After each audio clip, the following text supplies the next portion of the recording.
An ex-Special Forces soldier becomes a school teacher, but on day one, students prank him. Who came up with this stupid idea to mess with the teacher? The students knew nothing of their new teacher. They thought he seemed ordinary, but he was a former elite Navy SEAL and combat veteran. Knowledgeable and well-traveled, yet weary of war, he retired to teach middle school in his hometown. He was assigned the school's most difficult class. Starting today, I'll be your homeroom teacher as well as your general studies teacher. I lived in the United States for a while. My Chinese name is Chen Sha. Chen as in dust? Of course not. It's the Chen with the ear radical. And this is my phone number. Chen Shai was introducing herself at the podium, but the students below the podium didn't pay her any attention at all. They kept chatting noisily, busy with things unrelated to their studies. Seeing this, Chen Xiao felt quite helpless. In order to show everyone who was really in charge in the classroom, she had a sudden idea and decided to introduce herself in a different way. She took 2 rubber bands from a paper box, then picked up a piece of chalk, made a simple slingshot, and aimed at the fire sprinkler on the ceiling for the next second. The chalk hit the device perfectly, causing water to spray out and instantly drenching the students like drowned rats. Classmates, welcome to... Sure enough, after this, the whole class remembered Chen Sha.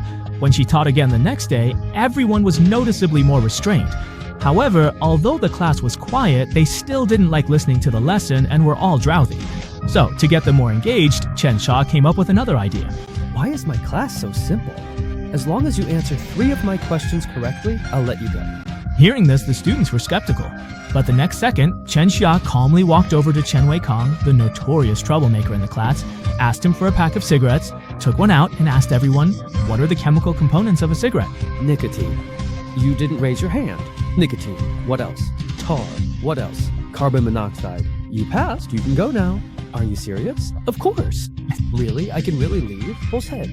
After answering the question correctly, Ahan left the classroom under the envious gazes of his classmates. This instantly energized the rest of the students, who all eagerly raised their hands to answer questions.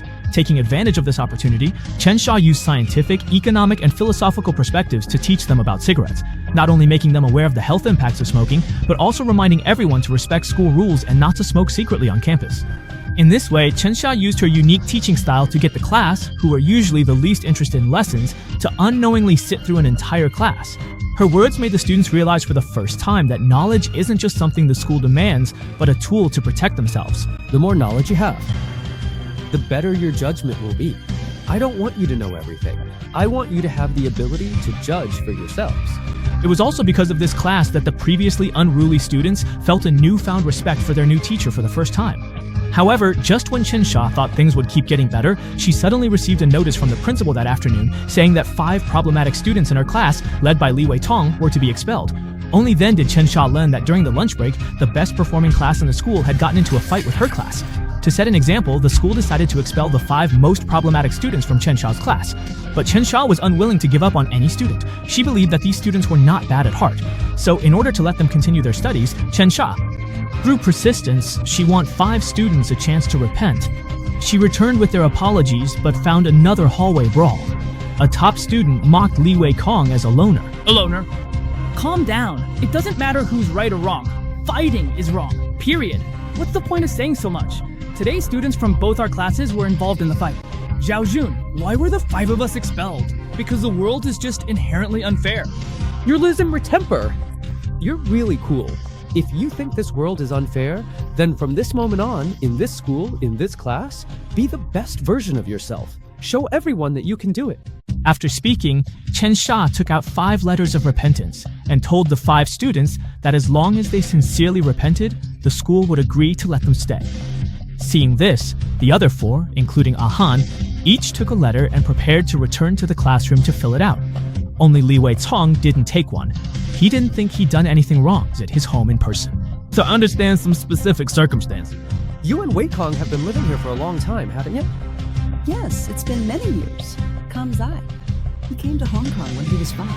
That year, his parents passed away in a company traffic accident, leaving just the 2 of us. It turns out that Li Weikong has depended on his grandmother since he was 5 years old. Because his grandmother is elderly and not in good health, their family has always struggled financially. To help make ends meet, Li Weikong would go out to work part-time almost every day after school. To keep his grandmother from worrying, he even hid the fact that he had already dropped out of school, pretending to go to class every day when he was actually working at a boxing gym.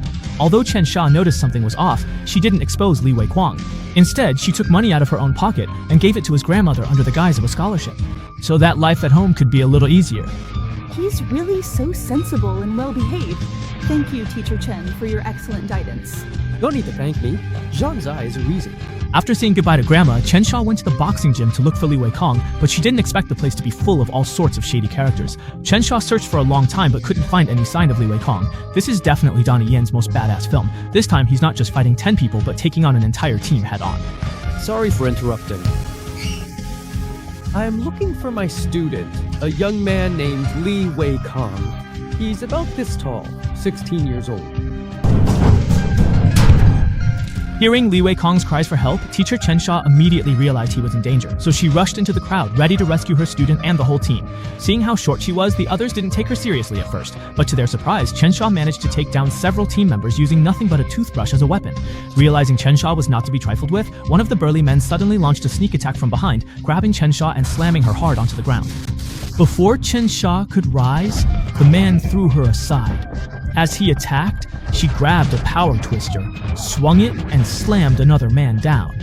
The group surrounded her, but Chen Sha handled them easily and rescued Li Wei-Kong. She then kicked over cabinets to block pursuers. When a fighter climbed up, the agile Chen Sha defeated him in one move. Hearing Chen Sha's provocation, the boxing champion could no longer hold back his anger. He immediately took off his jacket and charged forward with a fierce attack. He kept throwing powerful kicks, forcing Chen Sha to retreat again and again. When Chen Sha tried to fight back, her opponent easily neutralized her moves with his superior strength and even threw her aside. Just as the boxing champion was about to attack again, Chen Sha suddenly noticed a jar of body lotion nearby. Thinking quickly, she grabbed a handful of cream and smeared it onto the champion's eyes, blocking his vision, and then took the opportunity to land several heavy punches. The champion soon saw stars, but this only enraged him. Desperate, he slammed Chen Sha to the ground. Both eventually collapsed from their injuries and were hospitalized. Police later found Li was only locked up for offending the champion. Thus, Chen wasn't held responsible as they received medical care. The police then let the two of them go. After this incident, Li Wei-Kong stopped being so willful and decided to return to school and focus on his studies. Not long after, Chen Sha's heroic deeds were reported in the news, and the students finally learned that she had not only been a Special Forces soldier, but was also a senior alumnus from a few years before. As soon as the news broke, Chen Sha instantly became a legendary figure at the school. When she returned to teach, even the students who used to be disobedient now admired her greatly. Not only did they stop causing trouble, but they also eagerly raised their hands to participate in class. The classroom atmosphere visibly improved, and even at home, the students began to study diligently, with their grades improving rapidly. However, the good times didn't last long. One day, officials from the Education Bureau suddenly arrived and informed the principal that a real estate developer had taken an interest in the school's land and planned to build a luxury residential area. Because the school's college entrance rate had been low for many years, the Education Bureau, after a comprehensive evaluation, decided to give the school one last chance. If this year's students still failed to meet the standards, the Education Bureau would close the school and sell the land to the developer. Upon hearing this news, the principal wasn't too worried. Thanks to Chen Sha's influence, this group of students was highly motivated to study, and their grades had soared. She believed they would definitely meet the standards this year. However, when the developer's boss, Lo Jinying, found out, she couldn't sit still. She didn't want her carefully planned luxury housing project to fall through, so she decided to interfere with the students' exams. On the day of the exam, she stole Chen Sha's phone number and sent a group text to all the students telling them to gather early in the classroom. The students, completely unsuspecting, arrived at the classroom ahead of time. But to my surprise, it wasn't Teacher Chen who arrived. Students, you don't have a test today. After speaking, Luo Jingying ordered his men to lock all the students in the basketball court to prevent them from taking the exam. The students were at a loss for what to do. Fortunately, Chen Sha arrived at the scene in time. Marketing, no smoking allowed. Teacher Chen. Is everyone? All right. In order to rescue her students, teacher Chen Xia faced dozens of thugs alone. While fending off their attacks, she still made sure to teach her students how to protect themselves. Now, let me teach you your final lesson form. Uncle Shen saw Chen Sha warm up, agilely dodge attacks, and suddenly kick the thugs back. Next, she swiftly grabbed a fork and, with a backhanded motion, stabbed it into her opponent's hip. Then Chen Sha climbed to a higher spot, used a rope to swing down, and kicked down a whole group of thugs, knocking them to the ground. You can't read.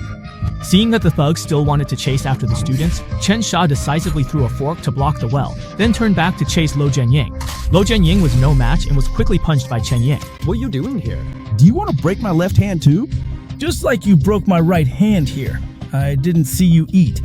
Hearing these words, Chen Xia finally realized that the man in front of her was actually her middle school classmate. Back then, Lo Jianying not only had excellent grades, but was also the champion of the piano competition. The principal praised him highly and would invite him to perform on stage at every school ceremony. However, during one such ceremony, his piano playing woke up Chen Xia, who was resting nearby. The two had a disagreement and ended up fighting on the stairs. Chen Xia accidentally kicked a statue, which fell on Lo Jianying's hand, ending her musical career. Meeting again, an agitated Lo Jianying hurls an iron bar at Chen Xia. Chen Xia pins her to the wall, but Lo Jianying swings a trophy at her head. The two of them kept fighting, tumbling down the stairs, rolling into the corridor, and then all the way into the classroom. Lo Jianying picked up a desk and forced Chen Xia against the wall, but Chen Xia quickly dodged and kicked to put some distance between them. You ruined my dreams here before. Now, I won't let you have it either. All to avenge the loss of my hand back then. Lo Jianying suddenly pulled out a wireframe and trapped Chen Xia in the middle of the desks. She intended to catch her like a turtle in a jar, but Chen Xia quickly found a gap and slipped out, then climbed onto a desk and flipped Lo Jianying over. Realizing she was no match for Chen Xia in hand-to-hand combat, Lo Jianying abandoned all pretense of fairness, pulled out a dagger and charged at her, slashing dozens of times. Chen Xia was accidentally stabbed once, and as Lo Jianying lunged at her again, Chen Xia gritted her teeth, raised her leg, and kicked hard, forcing Lo Jianying into a corner. The two tangled again, but this time Lo Jianying still had the upper hand. Seizing the opportunity, she pinned Chen Xia down. You really like to talk. Now let me teach you. This world has always been about money, power, and who's more ruthless. While Lo Jianying was lecturing, Chen Xia struggled to break free, seized the chance to flip over, snatched the dagger, and followed up with a powerful kick. She kicked her again, sending her to the edge of the podium. Chen Xia wanted to press the attack, but at the last moment she stabbed the dagger into her own thigh, apologizing for her mistake years ago, then staggered to her feet and left. Actually, I've always wanted to find you. I know I owe you an apology. I'm sorry. This long overdue apology finally dispelled Lo Jianying's anger, and the resentment that had lingered in her heart for years quietly dissolved in that moment. Meanwhile, the trapped students finally made it to the exam room just in time. Despite the tight schedule, they gave it their all and successfully completed the exam. Their record-breaking results convinced the Education Bureau of the school's value, allowing the students to continue their studies there. As for Chen Xia, she became a source of psychological support for countless students. The most respected senior brother. The movie ends here. That's all for this video. See you next time for more classic films. Welcome to my class.